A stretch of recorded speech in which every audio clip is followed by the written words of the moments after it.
Et c'est reparti. Donc, un deuxième exercice, pareil. Nous avons des points particuliers, non plus des points généraux.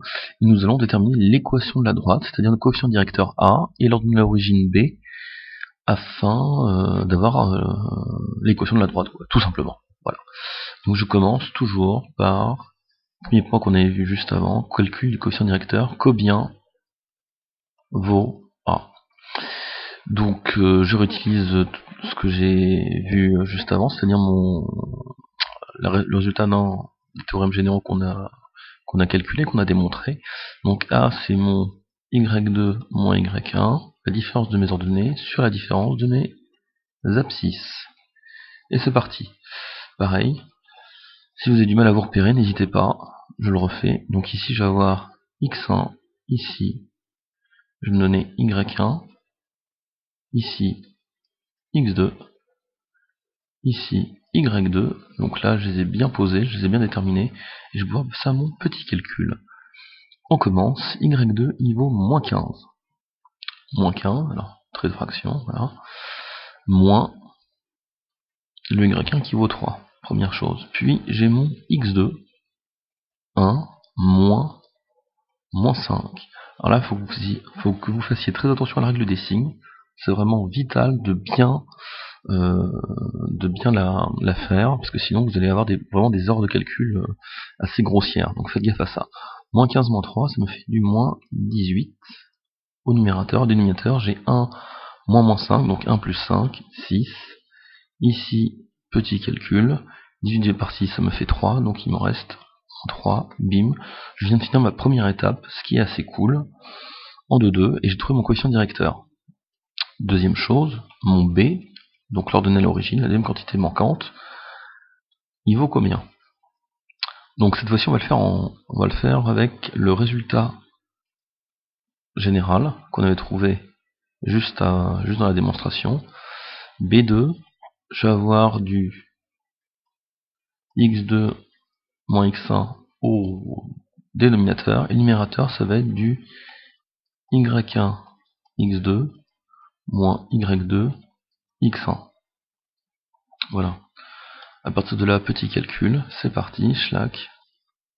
Hop, je pose mon trait de fraction et on envoie le calcul en faisant attention aux parenthèses, aux règles des signes. y1 il vaut 3, donc j'ai 3 fois le x2 qui vaut 1, moins y2 qui vaut moins 15, fois x1 qui vaut moins 5. Tac, tout ça sur x2 moins x1. Donc ça bouge pas, c'est 1 moins 5. Et là je fais mon calcul maintenant, en faisant attention à la règle des signes, ça devrait bien se passer. 3 fois en 3, très bien. Là dans ma règle de calcul, je vois que j'ai moins, 3 signes moins, ça reste un moins. 5 fois 15, ça va me faire du 75. Donc c'est plutôt cool. 75. Tac, sur 1, moins 5, donc 6. Impeccable. Et je me retrouve avec du moins 72 sur 6. Et ça me donnait combien? Donc c'est une petite division, ça me donne donc tout simplement moins 12. Donc j'ai trouvé mon ordonnée d'origine qui vaut moins 12. Là je l'ai fait donc avec le résultat général sur l'ordonnée d'origine pour trouver B, d'accord? On peut le refaire juste en passant par exemple le point M. Je vais reprendre le point M. Donc en fin de compte, M. Donc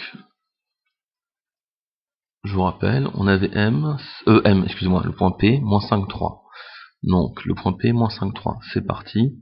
Je sais que P appartient à ma droite. Et donc ça me donne comme résultat.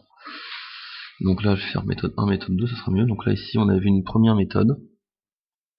Voilà, résultat général. Ici, en remplaçant, en injectant mon A dans l'équation de ma droite, en remplaçant son x, son y par l'abscisse et l'ordonnée du point P. Donc ici, je vais avoir donc moins 5, qui est égal à 3 fois x, 3 fois x, 3 fois a, c'est mieux. Plus b. Moins, il vaut moins 3, c'est parti. Donc j'ai moins 5 qui est égal à 3 fois moins 3 plus b.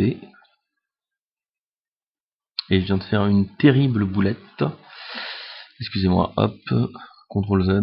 Oh là là là là, ça c'est la fatigue. Bim. Donc ici, en fin de compte, je vous rappelle, le point P, il a moins 5, donc ça me fait 3 qui est égal à moins 5 fois A plus B. Voilà. Là c'est mon Y1, là c'est mon X1. Ok. Moi, j'ai vu que c'était égal à moins 3, donc c'est parti. Donc ça me fait 3 qui est égal à moins 5 fois moins 3 plus B. Hop, je speed un peu. 3 est égal à moins 5 fois moins 3, donc ça me fait du 15 plus B. Le B, je l'isole et j'envoie le 15 de l'autre côté, donc ça me fait du 3 moins 15, c'est égal à moins 12. Fin de la discussion, on vient de retrouver le même B. Quelle que soit la méthode, on trouvera la même chose. Donc, bien sûr, on finit par ça. Mon équation de droite, définie par ces deux points-là, c'est Y qui est égal à moins 3x moins 12. Voilà.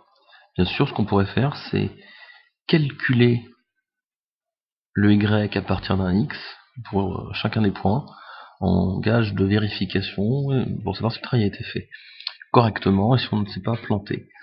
Voilà, je ne vais pas le faire, ça a déjà été fait précédemment. Là, j'ai voulu tester les deux méthodes en simultané pour voir que je trouvais bien le même B, ce qui est le cas.